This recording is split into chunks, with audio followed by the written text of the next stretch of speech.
What's going on, everyone? My name's Tenebris Infinite, and today we got a letter from the development team for Generation Zero with some incredibly spicy news in regards to some upcoming base building additions, as well as a really flushed out and thorough explanation of what really went down this year.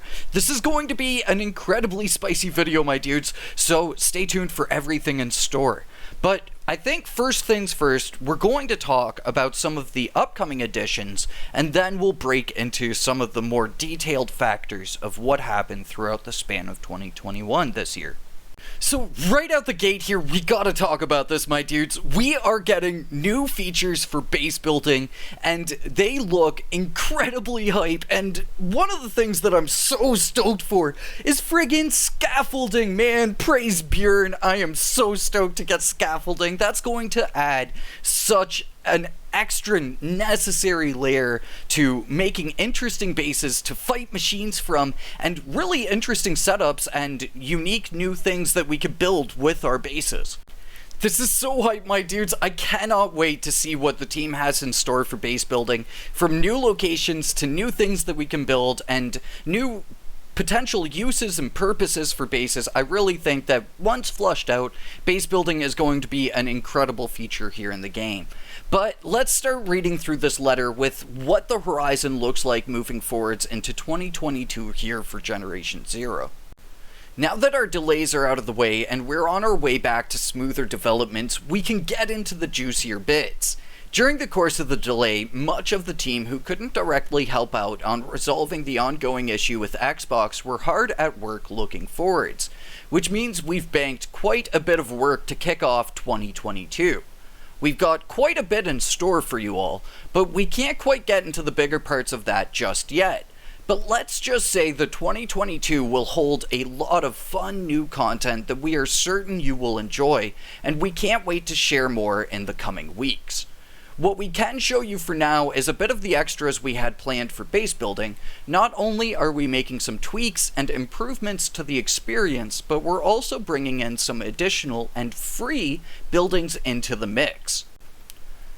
Now, my dudes, this is super hype. I am super stoked to see what tweaks and improvements are going to come to the experience. For tweaks, I'm really hoping that we'll be able to build more for our bases. Having more structures that we could put down will just lead to us being able to take advantage of these new base building features like the high reinforced pylon and especially the bushes. Those are going to be something that I think we're going to need to place down quite a few of around our base, so it will be really awesome if we do see an increase to how much we can build for our bases. But beyond that, the ambiguous stuff that is going to be fun new content. I cannot wait to see what's in store for that. I know just little bits about what's gone on with the beta team and some of the testings and stuff, and I can say, my dudes, we are in for a hell of a year. And the thing is too, is they're planning on launching work to kick off 2022, which hopefully by that wording means that we're going to be starting the year strong, like I had talked about in my previous dev letter message. And for this line where they can't wait to share more in the coming weeks, I'm going to assume that this means going into January of 2022 for coming weeks, but we might potentially see another potential dev letter to round up the year. Who knows? Who knows what's in store? The entire future for Generation Zero right now is a big old question mark, man. But before we jump into all of the details of what actually happened throughout 2021, which we got some very thorough details from this dev letter, which I think is awesome. The transparency is incredible. But first off, let's really quickly run through these base building features one more time. So the resistance high reinforced pylon, a tall reinforced pylon, great for adding corners and end posts to high walls. This is something that I'm really stoked to see, and I think is going to add that extra bit of detail, because right now pylons just don't quite reach the high walls. The resistance scaffolding platform, again, scaffolding, something that I think has a ton of potential for our base building. Scaffolding platform that provides a flexible, elevated shooting position, great when combined with high walls. Basically giving us like wall posts that we could climb up onto and snipe machines from. And then the resistance scaffolding ramp, basically our method of getting up there, the scaffolding ramp that can be used to provide access to scaffolding platforms, and platforms, that's plural, so maybe, hopefully, maybe possibly we'll see more scaffolding platforms in the future and other options to include with our scaffolding setups and stuff. And then next up, the resistance decorative hedge, basically what's going to become one of the essential decoration pieces around bases, I think. A decorative hedge that is sometimes used by the resistance to camouflage important positions. And then lastly here, the resistance tall spotlight, a tall decorative lamppost with multiple spotlights. And this is going to be really nice for providing lighting around our base from just one light source that covers a larger area than what we can currently reach with our current light options. So now let's jump back into the dev letter here, and it's a bit of a girthy read, but we're going to go through things here. And one of the big things that comes out from this dev letter is some confirmation on some theories I had, especially once we got word of the crossplay between the Windows 10 and Xbox platform. So the letter reads, "It's been quite a journey the past half year and then some for the Gen Z team. We've been through some ups and downs, and you, our lovely community, have been there with us, ever patient. As always, we cannot be more grateful for the dedicated followers that have found a home in Ostertorn. We're finally back to content parity on all platforms. So what has happened these past 7 months? In March and April, we realized that a growing number of issues we had fixed in the past kept coming back as we iterated on the game. The more we researched and reflected on this, the more we realized it was less about the content and features we were developing and more about the long-hidden compatibility and/or platform-specific issues that were there for the long run.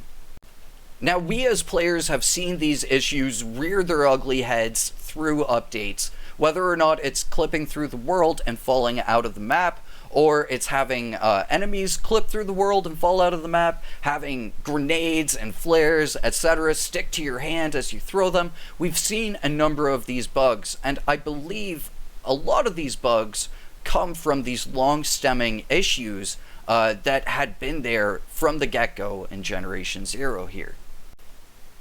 As well as the platform-specific issues. It's incredibly difficult to develop for 3 platforms at the same time, especially as a small development team like what we have here with Generation Zero. So it completely makes sense that along the way there were tears and holes potentially in the coding, and maybe even tears and holes that were made from coding that related in long-stemming excessive issues here that we've seen and had to kind of endure.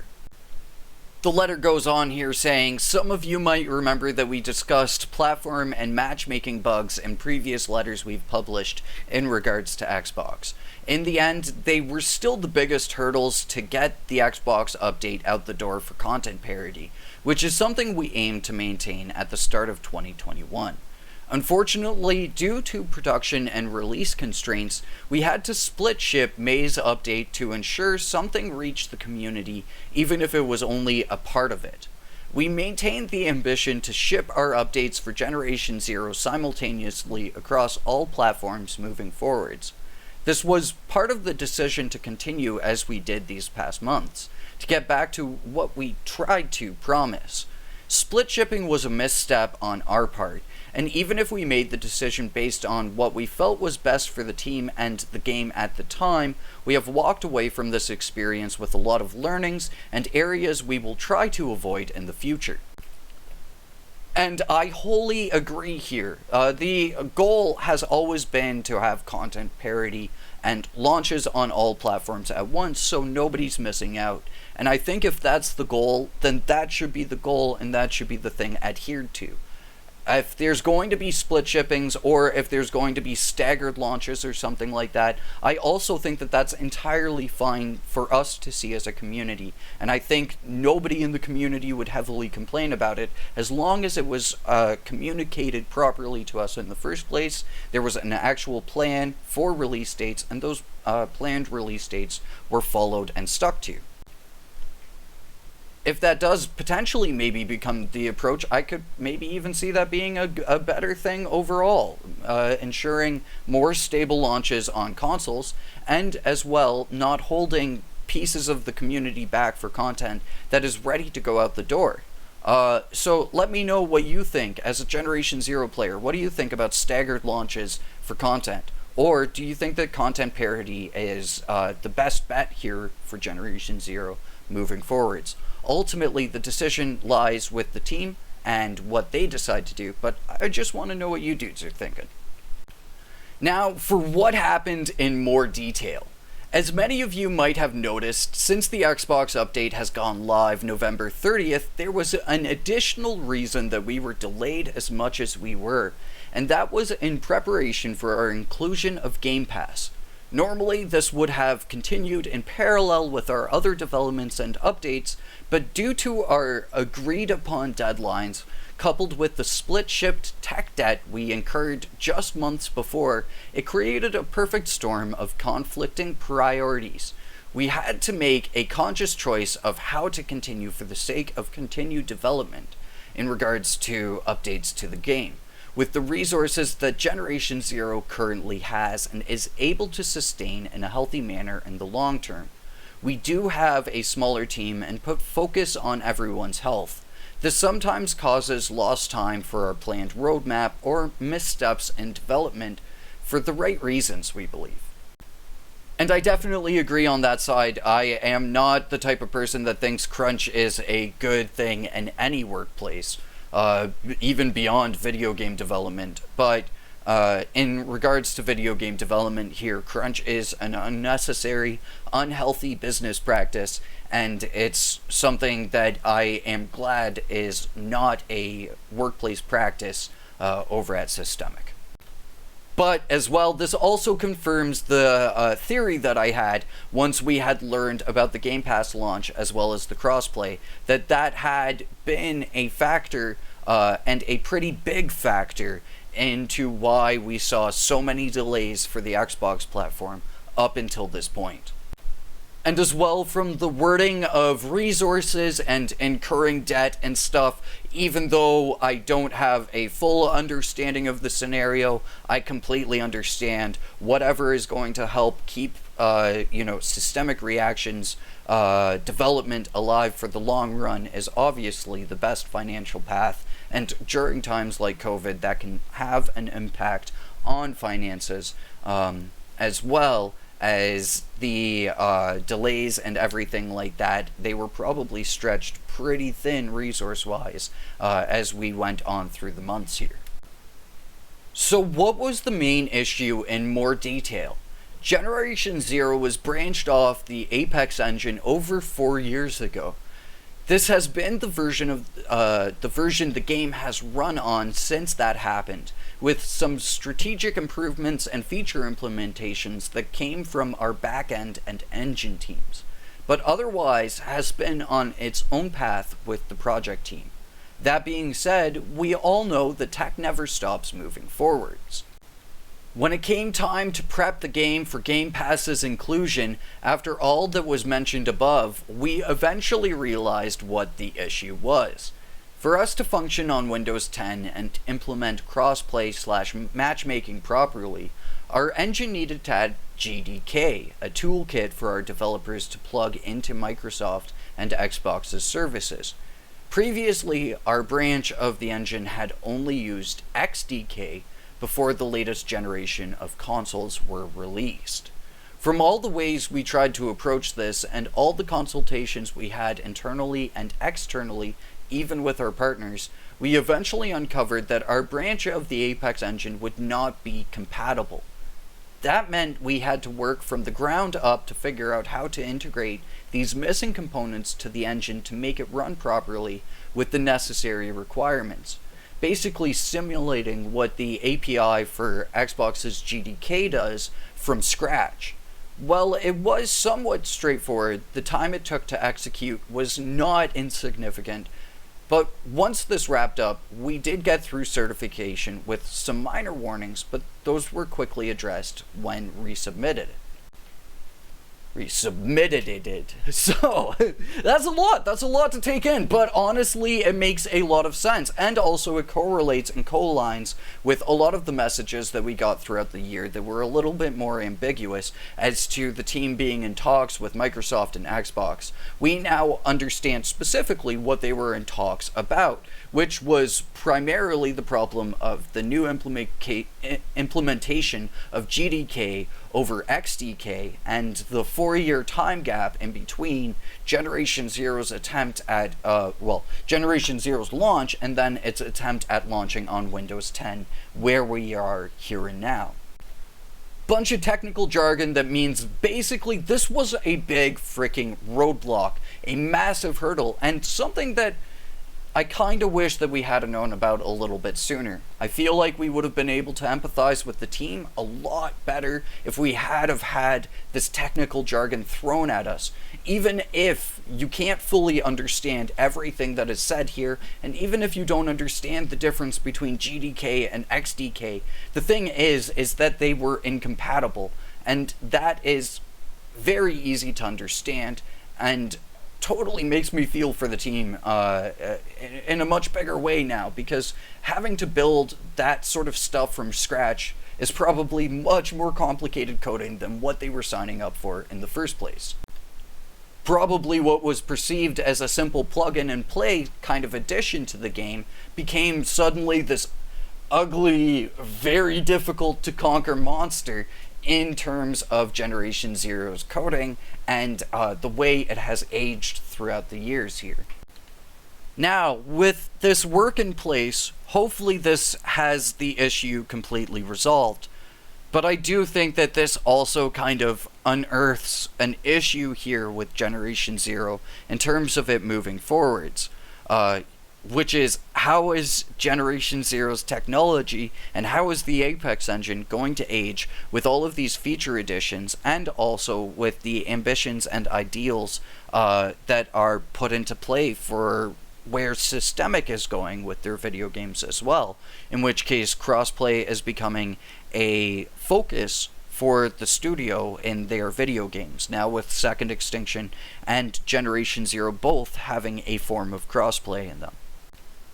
But that's something that nobody has an answer for, and sadly we'll only find out once we go through the long run of things here. My hope is that the Apex engine will be able and adaptable enough for the team to work with it for years to come here, but there always has kind of been the question for me where it's like, when is there going to be an Apex engine 2, or an upgrade to the Apex engine that isn't just internal upgradings, but instead an entire restructuring of the Apex engine.